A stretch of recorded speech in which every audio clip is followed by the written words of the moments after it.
All right. So, welcome to the postgame recap, folks. In case you're just now, just started, but a couple seconds in. Yeah, welcome. Heck of a game. Man, oh man. I will say that was vintage FAMU at Southern. There's no other way to describe it, especially when you go play them down there. There's no other way to describe it. That was incredible. Just incredible, But again, you can't go to Baton Rouge and leave it in the officials' hands. Much like I say when people play in Notre Dame or good teams play in Notre Dame, you can't go to Notre Dame and leave it in the officials' hand. Can't go to Baton Rouge and leave it in the officials' hand. Heck of a win tonight by FAMU. Wasn't pretty at all. There was a lot of mental mistakes, but nevertheless, this team persevered. They pulled through. They fought all the way to the end, and they gutted it out. And, oh, yeah, we have stats.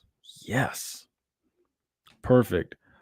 Also, with that Franklin injury, Jamal Haley is running back one. I don't care what anybody has to say. Jamal Haley, running back one. Got to make him your bell cow next week. You got to. And there's some interesting news as far as next week as well, too. So let's go ahead and do a quick little run through of scores going on right now. So a couple scores in the FCS realm as it stands right now. Of course, as you just saw, FAMU won 43-35 over Southern in a shootout in Baton Rouge. This is the shocker right now if it holds. In Vegas right now, Grambling 16, Jackson State 10, 13:58 left to go in the fourth quarter. And then who didn't expect this one? You have basically the Battle of the Dakotas, North Dakota State 14, South Dakota State nothing. That's with 13:08 left to go in the second. And then as well, too, in case you didn't hear today as well, you had Delaware State going in to North Carolina Central, pulling it off on their homecoming, 35-26 against NC Central in Durham, which was, I couldn't believe it. As well, too, other scores from around the country. USF fell today, of course. Grammatica couldn't make the last-minute field goal. They lose 31-34 against Memphis, Ole Miss, and Lane Kiffin. Lane Kiffin made a statement too, man. He said he ain't going nowhere. He said he's not leaving Ole Miss from what it looks like. 34-26 over Oklahoma in Norman. Indiana proves that they might be the best team in the country, if not definitely number 2, 56-6 over UCLA. Iowa State falls to BYU. And the Mormons get the win, 41-27. Washington 42, Illinois 25. Vanderbilt, that's a top 5 team, 17-10 over Missouri. Alabama State throttles Alabama A&M 56-13 in the Magic City Classic. And then, of course, Texas A&M leads LSU at the moment 14-7 in the battle across town in Baton Rouge right now. Unless it's scorching. Oh, no, 14-9. My mistake. 14-9 in the second quarter right now as it stands. So, interesting all-around day. So, we're going to come back after the intro. We're going to talk about this one, put this one to bed, and focus on what's next week as well. So, with that being said, don't go anywhere. Get comfy. The intro's next.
All right.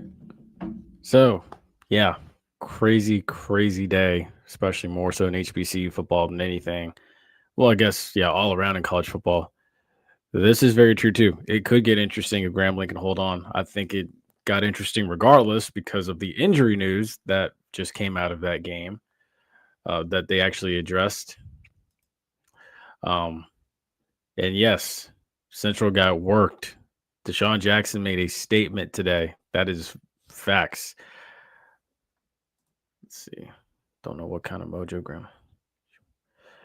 I mean, look, I don't know what it is either. Whatever magic or whatever kind of little spell Eddie Robinson put on Jackson State back in the day during his time at Grambling, it's still lingering. But Jacoby Morgan did leave that game, and he's in a boot and he's on crutches. So it continues to get even more interesting for next week. Now, do I think FAMU can still win that game? I'm still going to pick Jackson State to win that, unfortunately. But am I bold enough now to put it on my parlay? No, I don't think so. Not bold enough to do that anymore. Oh, whoa! And we have an update again. Grambling 23, Jackson State 10, 12:06 left to go in the fourth quarter. Oh my goodness. I was not expecting this to happen. This is getting wild. And they are without their quarterback.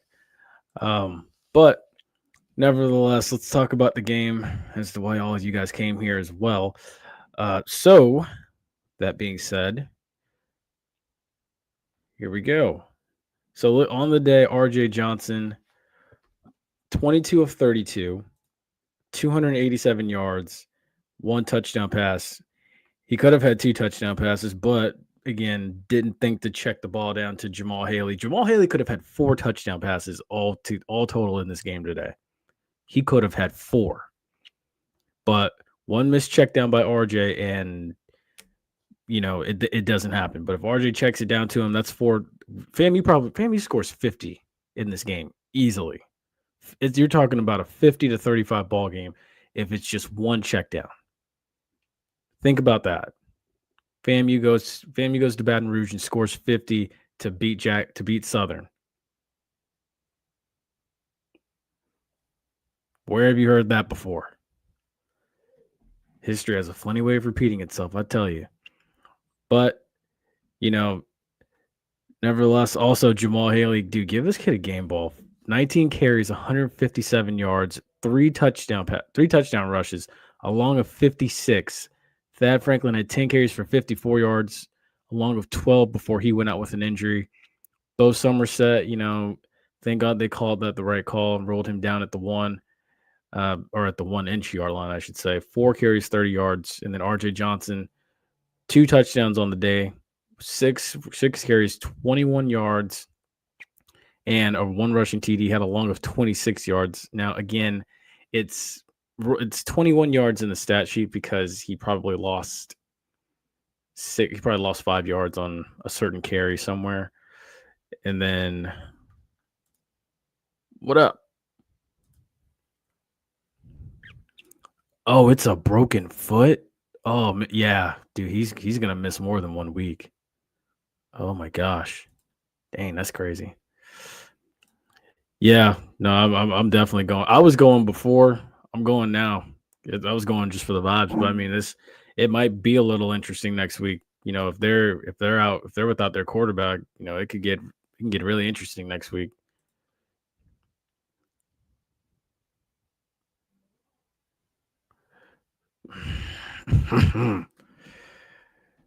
Wait, so were you in Baton Rouge tonight? Were you in Baton Rouge tonight? Can you be in Tallahassee next week? And can you make sure you're in Tallahassee? Yeah, not Tallahassee. Can you make sure you're in Orlando November 22nd? Can we go 8-4 on it? See, all right. Now, the same way I love y'all, the same way I gotta kind of bring it back to reality a little bit. Yes, this was an emotional win. This was a much needed win. I loved every aspect of it. But at the same time, too, we have to remember that was a bad football team. We gave up 35 points. We really should have only given up about 14.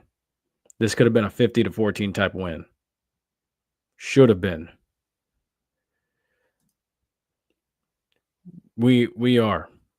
I was pleased with the offensive production tonight, but at the same time, defensively, and we have a defensive-minded head coach with a DC and Kenwick Thompson who gave up 35 points tonight. That should not happen. 197 yards receiving, and they didn't score. They didn't throw a single touchdown pass. And I will say, kudos to that. 217 yards on the ground tonight. That is a no-no. 5 touchdown rushes between Trey Holly and Ashton Strother. That is, that can't happen. Not to mention the way Southern just nickel and dime and just work their way down the field every time. Seemed like every time, 80-yard drive, touchdown.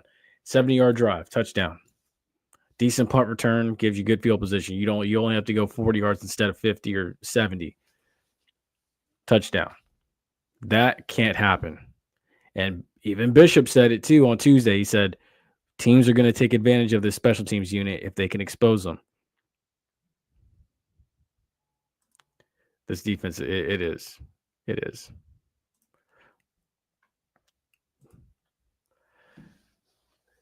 Yeah, no, I'm happy we can be explosive too. This was the most points that they had scored since last year's Florida Classic, which is this is what we had all hoped to see week 1. Now, sometimes teams they need time. But again, that defense needs work. And the QB run and he was slow. He was not that fast. He really wasn't. He didn't do anything spectacular. Trying to work on getting above Jackson State game in the Classic. If I can make either happen, oh, for sure. For sure. Yeah. I'm gonna be at Jackson State game next week. I'll be also at the Classic as I am every year. So for sure. Yeah. But yeah, I mean, yeah, like you said, every time that you're at a game, it seems they could have scored over 50. So I mean, I think you do need to make sure you're in the house for both those games for sure, man. But yeah, this defense, 217 yards, 5 rushing TDs on the ground. That should never happen against a FAMU defense. It's one thing I can live with you getting like just bombs away, just passing touchdowns after passing touchdowns at will. I can live with that. But you should not beat me on the ground. That shouldn't happen. Especially the fourth quarter. Wow. So 7 points in the first, 7 points in the second, 7 points in the third, 14 points in the fourth quarter. And them 14 points, they shouldn't have even gotten those. Their will should have been broken by that point. It should have been broken. But nevertheless, also 2 heck of a game tonight by Goldie Lawrence. 4 receptions, 95 yards, 1 touchdown reception. He basically, took a distance. Kenari Wilcher, 6 receptions, 58 yards, no TDs. And then you have Miles Campbell, 2 receptions, 34 yards, no TDs. There was, and again, that play where, RJ Johnson threw it up to Miles Campbell in the fade for a fade route, that should never even have happened. But if you're Miles Campbell, you do want to come down with that. But again, that play should have gone to Jamal Haley. So again, for those of you just joining, yes, Jamal Haley should have had 4 touchdowns tonight, truthfully speaking. No turnovers either tonight by either defense as well.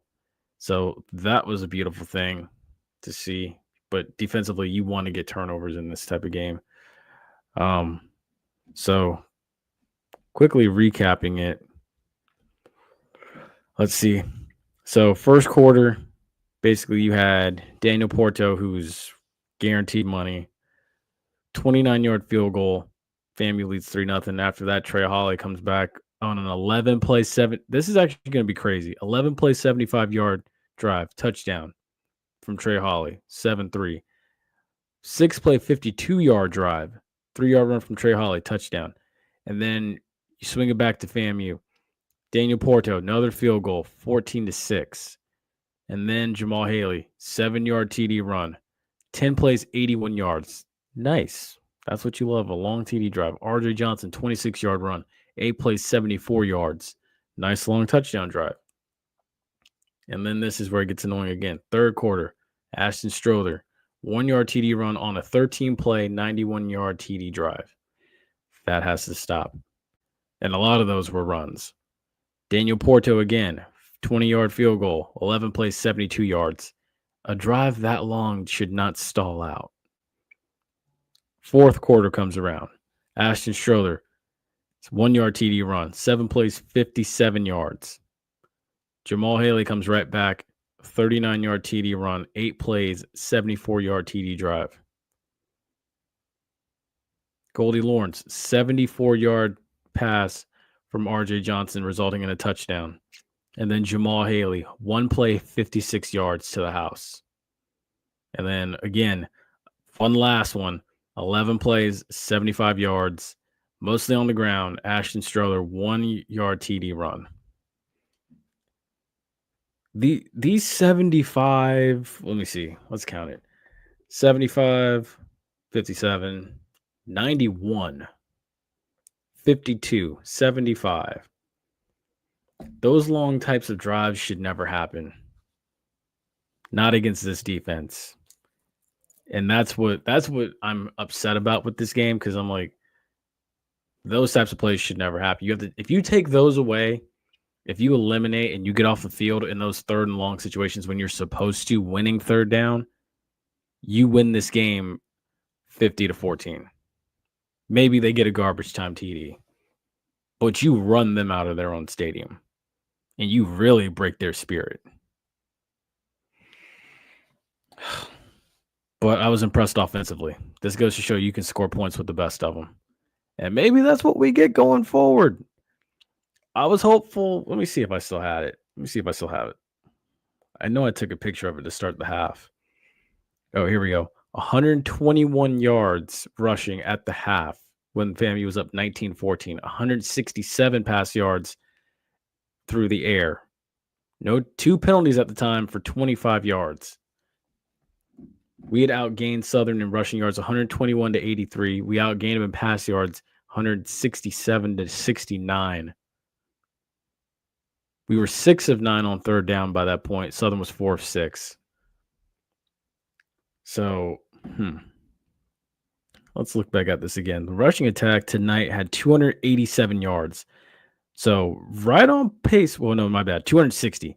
Right on pace where you're supposed to be and where you should be every game. 260 yards, 4 rushing touchdowns tonight from the rushing attack. When your running game is consistent, you will win football games. And even in this era of the spread offense and widening things out and read options and stuff, running the football, playing power football still matters. Winning the line of scrimmage still matters. So we got away from the run game when it was working at the time. They did. The best thing you can do, and I saw someone else mention, is sometimes you have to take the ball out of RJ's hands. And you just got to let this offensive line do what it does. And you just got to let this running game do what it does. And that's true. They did. 260 on the ground, 287 through the air. That's pretty balanced to me. Not to mention, what is this? 1, 2, 3, 4, 5, 6, 7, 8, 9, 10 different receivers or 10 different guys caught passes. So the ball was spread around. The entire running back room got in on the action as well. Hopefully Thad Franklin can get healthy, and hopefully it's nothing serious for next week. But the entire backfield got in on it, even R.J. Johnson. Incredible.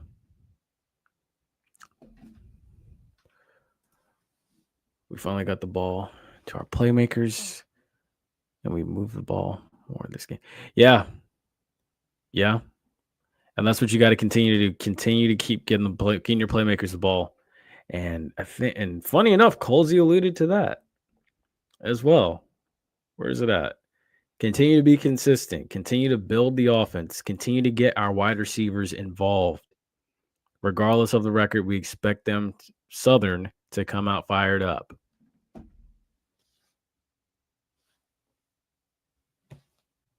So next week, you need to do the same thing. Continue to scheme and find ways to get your guys the ball. Find some type of open space. I thought also RJ Johnson did a good job tonight getting the ball out quick. I thought he did a really good job doing that tonight. So again, for the crowd that says, "Oh, you don't like RJ Johnson," game recognized game. He did a good job getting the ball out at times, and he got it out quick and precise.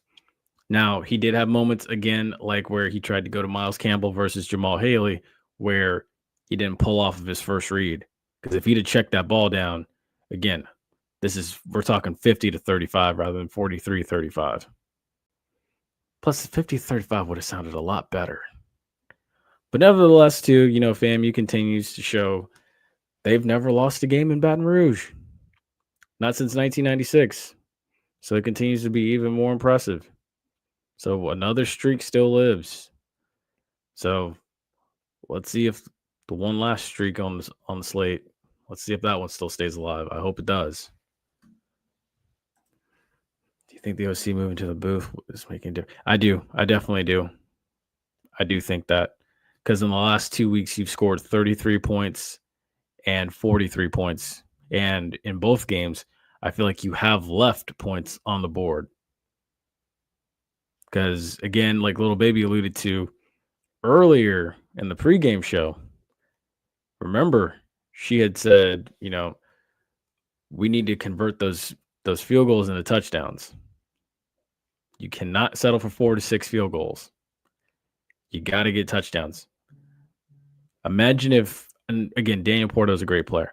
Imagine if at least 2 of his field goals are touchdowns. You're talking like 58 points from this offense tonight.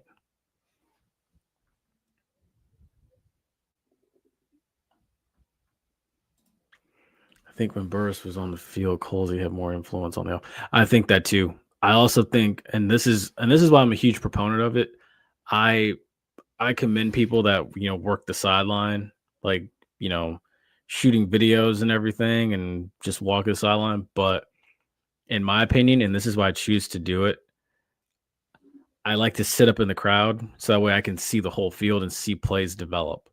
And in the mind of Burris, I think, and in the mind of any OC or any DC, and even Coach Joe back in the day, you want to be up in the press box to where you can see all the plays develop. You can notify and see, okay, what is that corner like to do? What are his tendencies? When that defensive tackle comes off the line, how is he coming off the line? How can I scheme up some type of run package to where I can maybe seal him off, open a running lane, and get 10-yard gains? So it's little things like that you see up in the press box that you will not see down on the field. So I remember Florida Classic. How do we go from that to this? It's only one factor in this scenario. Exactly.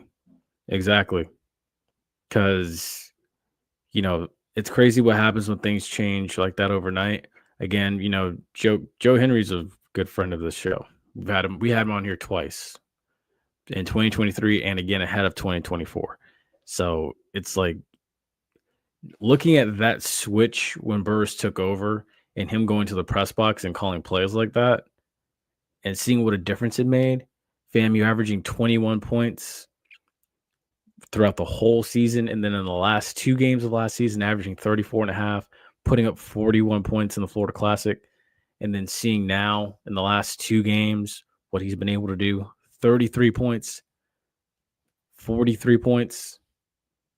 How much higher can you climb? Heck, it'd be amazing if he could go 53 next week. We'll see what happens.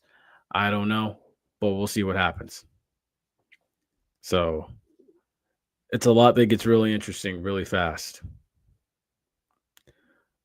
Score update, Grambling 23, Jackson State 17, 7:50 to go in the 4th quarter. Dude,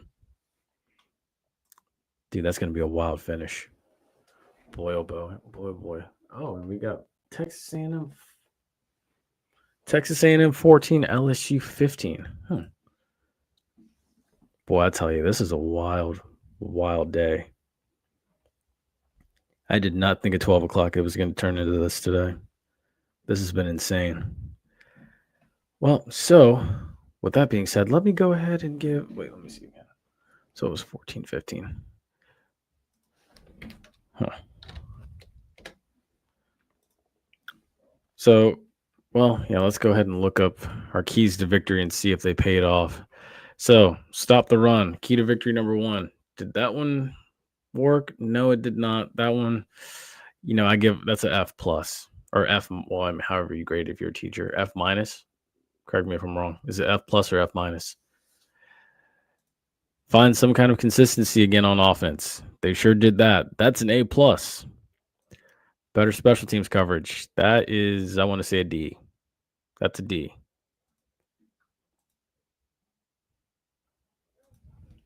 JC's QB had a 60-yard TD pass after making a 4th and 2. Yeah,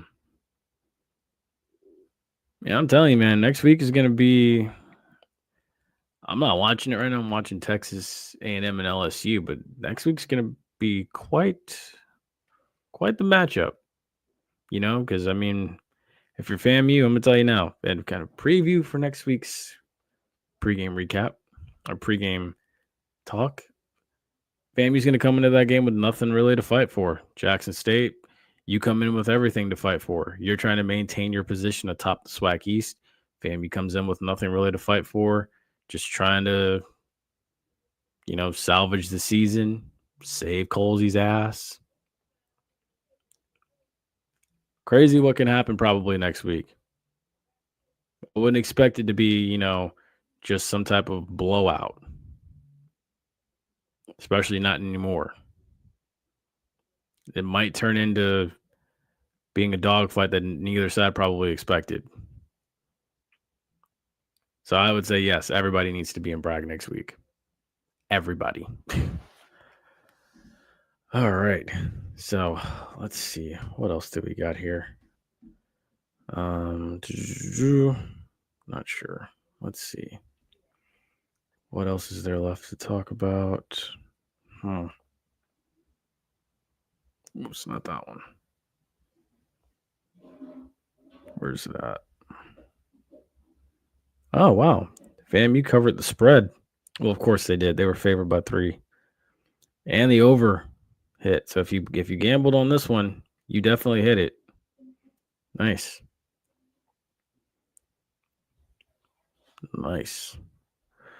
All right. Well, I guess with that being said, I don't really have much else. I really don't. Yeah, no, I don't have much else to talk about. This was a good win tonight.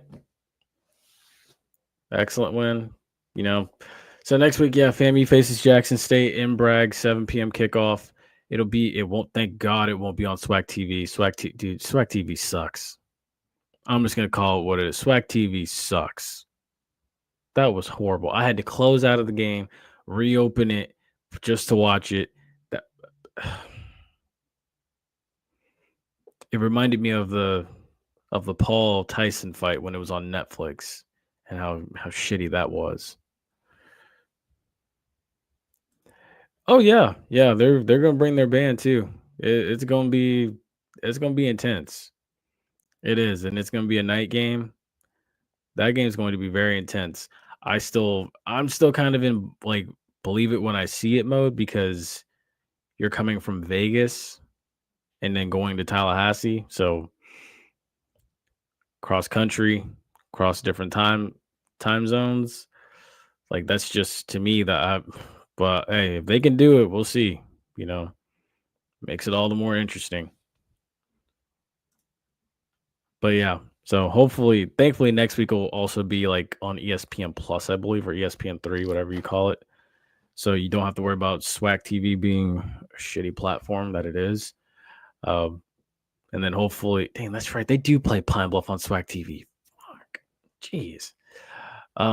So that sucks. All right, well, damn, I gotta figure something out for the next 2 weeks before the Classic.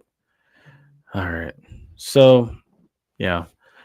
But yeah, folks, that's all I got for y'all this evening. Hope you guys enjoyed. This was fun. So yeah, FAMU wins 43-35. Actually, let's do a quick little roundup of scores before we get out of here this evening. So In the World Series Game 2 right now, actually, the Dodgers and the Blue Jays in Toronto are tied up 1-1 in the bottom of the fourth. And then, of course, as well, you have USF, who lost today 31-34. Ole Miss Ole Miss beat Oklahoma 34-26. Indiana beat UCLA 56-6. BYU beat Iowa State 41-27. Illinois lost to Washington 42-25. Vanderbilt, they beat Missouri 17-10. Alabama State dominated Alabama A&M 56-13. FAMU, of course, as we all saw, beat Southern 43-35. Texas A&M and LSU. LSU leads 15-14 right now in the second quarter. And then last I checked, North Dakota State is up on South Dakota State 14-0 in the second quarter.